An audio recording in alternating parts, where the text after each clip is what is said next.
Buenas noches, licenciado. Mi nombre es Janet Clone Caniza Vino. Voy a proceder con la exposición. Quisiera iniciar con los conceptos básicos que ha establecido el autor Max Weber para el tema de poder y dominación. Él primeramente nos habla de qué es el poder, ¿no? Y nos indica que es la probabilidad de imponer la propia voluntad dentro de una relación social, aún contra toda resistencia y cualquiera sea esta el fundamento prácticamente de la probabilidad. Es sociológicamente amorfo, es lo que nos dice con relación al poder Max Weber. Ahora, él como concepto que utiliza para el tema de dominación, nos permite prácticamente entender lo que es el tipo de legitimidad legal y burocrática. Es decir, especifica el Estado moderno, ¿no? Y refiere también que la dominación es la probabilidad de encontrar una obediencia dentro de un grupo para mandatos específicos, ¿no? Eso es lo que puedo resaltar con relación a los conceptos que para mí han sido muy importantes, ¿no? Y bueno, posteriormente, de la lectura que yo he podido comprender del texto que usted nos ha podido facilitar, que es obra suya, es el tema de la realidad social y sus dicotomías, ¿no? Prácticamente nos habla que en la política uno de los problemas fundamentales que se percibe al iniciar en un tema político es la realidad social. Nos indica que para realizar una interpretación sobre la actuación humana con relación a la realidad social, primero debemos entender las multiformas de comportamientos que interactúan en un espacio y tiempo concreto. Obviamente, los juegos de fuerzas y las ideas contrarias que existen dentro de la sociedad son las que escriben la historia prácticamente, ¿no? Estas multifacetas o estas multiformas se reflejan en subsistemas políticos, ¿no? Es decir, que las personas individuales, las asociaciones de personas y las motivaciones que tienen las personas de manera individual también están relacionadas las normas, los valores y los roles de distribución del poder, también los controles sociales y redes de comunicación, ¿no? Es por eso que se puede congeniar ese tipo de multiformas que existen en el ser humano, ¿no? Evidentemente, todo esto tiene relación con lo que se conoce como un sistema social político, ¿no?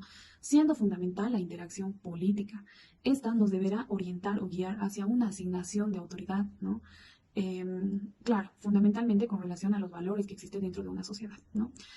Algo que podemos resaltar es lo que vendría a ser la ideología del autor Antonio Vázquez, ¿no? Quien prácticamente decía que los cambios sociales dependen mucho de la capacidad emprendedora, de la creatividad de la población, es decir, de los mecanismos que impulsan este cambio y evidentemente de la transformación de la economía y la sociedad de lugares y territorios a través de las iniciativas, ¿no? Estas van a favorecer en el proceso de acumulación del capital, ¿no? Eso es lo que manifestaba este autor. Eh, por otra parte, mm, se ve también ciertos aciertos o ciertos aspectos que conllevan al impulso individual y colectivo, ¿no? Entre ellas tenemos las estrategias de crecimiento económico, los espacios donde se van a generar el capital. Ahora, el tema de la realidad social también nos muestra que existen cambios significativos en los espacios urbanos y rurales, ¿no? Estos, evidentemente, por los mecanismos de cambio que existen. Posteriormente, puedo mencionar que el texto hace referencia también a los subsistemas que existen, ¿no? Entre ellos tenemos el social, el sociopolítico y económico. Si hacemos referencia a estos sistemas políticos, obviamente nos vamos a referir a las formas de gobierno, como el monárquico, el aristocrático y el democrático, ¿no? Obviamente, estas formas degeneradas prácticamente como la tiranía, la oligarquía y la demagogía, ¿no? En el área urbana existen cambios sociales como ser el crecimiento de la clase media, donde se modernizan prácticamente algunos espacios por necesidades geográficas, del transporte como la comunicación, la tecnología, y estos generan proyectos de bienestar social. Entonces crece el trabajo informal en el tiempo libre. Poco a poco también se van incorporando lo que vendrían a ser las mujeres, van adentrando a los espacios de decisión política y laboral, ¿no? En esta época, obviamente, las familias se extienden y piensan que una familia reducida donde estén los padres y los hijos, con un máximo de tres prácticamente, las ciudades también crecen por el funcionamiento económico, debates genocelógicos y políticos, ¿no? Desde este punto de vista, estamos hablando de decisiones epistemológicas y ontológicas frente a la realidad sociocultural que existe. Esta puede ser subjetiva y puede ser objetiva. Y las ciencias académicas también toman un rumbo distinto, ¿no?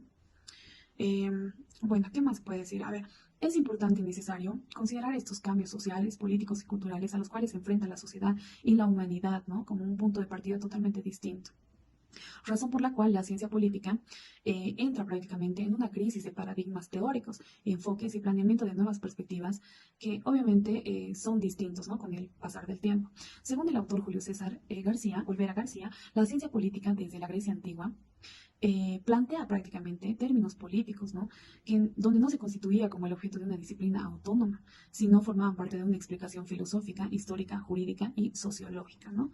El texto también hace referencia a lo que vendría a ser la globalización y el poder económico que existe en nuestra realidad social. Es decir, la globalización va tomando en cuenta esta era de procesos de transfronterización, perdón. Estas transfronterizaciones que existen con relación a la cultura, la economía y la política, donde el ser humano es cada vez más instrumentalizado por quien ejerce el poder, ¿no? Seducido obviamente por la globalización, ¿no? También la globalización ha ido consumiendo un papel muy importante y protagónico en estas diversas esferas de poder público y privado. Es decir, ha roto fronteras, ¿no? Y obviamente se logra percibir nuevas culturas. Por otra parte, podemos hablar que la globalización también tiende a aumentar cada vez más la integración entre los países, haciendo que los países menos desarrollados sean más independientes económicamente, por lo que ofrece y nos proporciona también un sistema de la nueva era tecnológica, ¿no? Aplicando nuevas herramientas tecnológicas y acrecentando más, ¿no? El eje central de esa transfronterización es la economía, porque esta logra establecer nuevas lógicas de relaciones personales y colectivas. Por otra parte, la globalización hace que se reestructure la sociedad y las culturas, pero por un tema capital, ¿no? Esta forma de observar y de asumir la realidad produce también cambios sociales, que prácticamente eso llegarían a ser irreversibles con el tiempo. Además, que entran otro tipo de crisis económica, social y política, en una sociedad que busca de manera disimulada prácticamente estructurar informalmente el comercio y la economía, ¿no? Acomodando nuevos modelos ante la globalización, ¿no? El razonamiento frente al poder que engloba esta situación con relación a la globalización se acoge y se acomoda a distintas partes de los países, ¿no?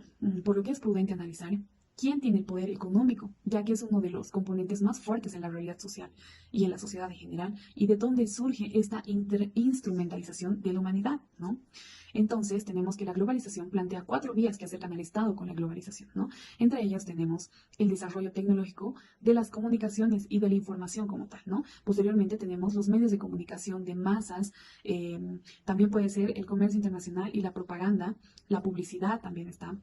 Hay un autor también que se destaca en el texto, que es Giulio Piedradi, ¿no? Él considera que estas cuatro vías generan una conciencia global que está superando las identidades culturales entre lo particular y lo tradicional, ¿no? De distintas naciones, en donde ya se están logrando insertar nuevas lógicas en la comunidad, ¿no? También es evidente que se está debilitando esas ideas y esas identificaciones culturales con lo propio, asumiendo formas de ser y hacer y decidir incluso de otros países, ¿no? Entonces la globalización tiende a debilitar espacios donde lo tradicional, que antes era importante, se elimina y prácticamente ingresa lo que vendría a ser una nueva era tecnológica, ¿no? Un gran ejemplo que podemos tomar en cuenta es que en Bolivia las universidades indígenas son las expresiones de un discurso etnista, ¿no? Y obviamente el uso de estos instrumentos de carácter tecnológico hacen que este discurso ya no tenga un control importante, ¿no? Y obviamente esto va desintegrando lo que vendría a ser a los indígenas y campesinos. Y el poder central, pues prácticamente trate de utilizarlos prácticamente como instrumentos, ¿no? También existen tres formas clásicas del uso del poder, que es importante decirlas. El poder persuasivo es cuando A persuade a B para hacer lo que A quiere. El poder coercitivo, cuando A tiene las herramientas coercitivas de fuerza para que B haga las cosas sin importar las circunstancias. También tenemos el poder redistributivo o retributivo, perdón. Es cuando A tiene algo que B le interesa, pero B cumple con lo que A quiere. Entonces, en la lógica, estos tres tipos de dominación sobre el otro el Estado es de gran importancia para proteger esta lógica, porque obviamente pone de base el tema de la gobernabilidad que él tiene, ¿no? Y bueno, es evidente que estaría al margen de la globalización, ¿no? Con estos tres tipos de dominación que he mencionado, ¿no? Sin embargo, ellos son los responsables de lidiar con el tema, con los temas principales de la sociedad en realidad, ¿no? Se evidencia también un problema de unificación de criterios por estas situaciones, ¿no? Esto tiene que ver mucho con el impacto que han recibido los países con relación a la globalización. Es decir, no todos los países tienen las mismas condiciones socioeconómicas, tampoco están bajo los mismos niveles de competitividad, ¿no? Esto se nota sobre todo en países donde la ciencia y la tecnología están por desarrollarse, ¿no? Entre ellos nuestro país, que evidentemente es un país tercermundista, ¿no? Razón por la cual esto debilita a los gobiernos de turno, porque asumen lógicas que a veces van en contra de su pueblo en realidad, ¿no? Y de su empresariado, ¿no? Es decir, que la gente quiere salir adelante a partir de su cultura, de sus propias tradiciones. Sin embargo, el tema de la globalización lo afecta prácticamente, ¿no? O sea, tiene sus pros y sus contras, evidentemente. Pero una de las contras que se puede evidenciar es que se pierde la identidad homogénea que existe, ¿no? Eh, bueno, eso es lo que puedo resaltar del texto dentro de los aspectos más importantes. Y evidentemente el tema del poder tiene que ver mucho con el tema de la política económica, ¿no?, que actualmente vivimos. También hay un punto, ¿no? El punto que me llama la atención es del autor Manuel Castel. Este considera que la globalización es selectiva y excluyente económicamente, porque se sustenta de un capital, ¿no? Se preocupa de cómo se va a beneficiar y en cómo va a acumular el capital. Esto provoca, obviamente, una variedad de crisis en el interior del sistema político, de nuestra cultura y de nuestro país, ¿no? Esta lucha ideológica es prácticamente poco racional, ¿no? Y establece un poder generando un dominio sobre las grandes academias, ¿no? Entonces, el problema es que estos modelos prácticamente pretenden universalizarse. Es razón por la cual entramos en crisis como país, ¿no? Entonces estarían cuestionando prácticamente el principio de objetividad y de universalidad, ¿no? Eso es lo que podría decir, licenciado. Con esto habría concluido. Muchas gracias.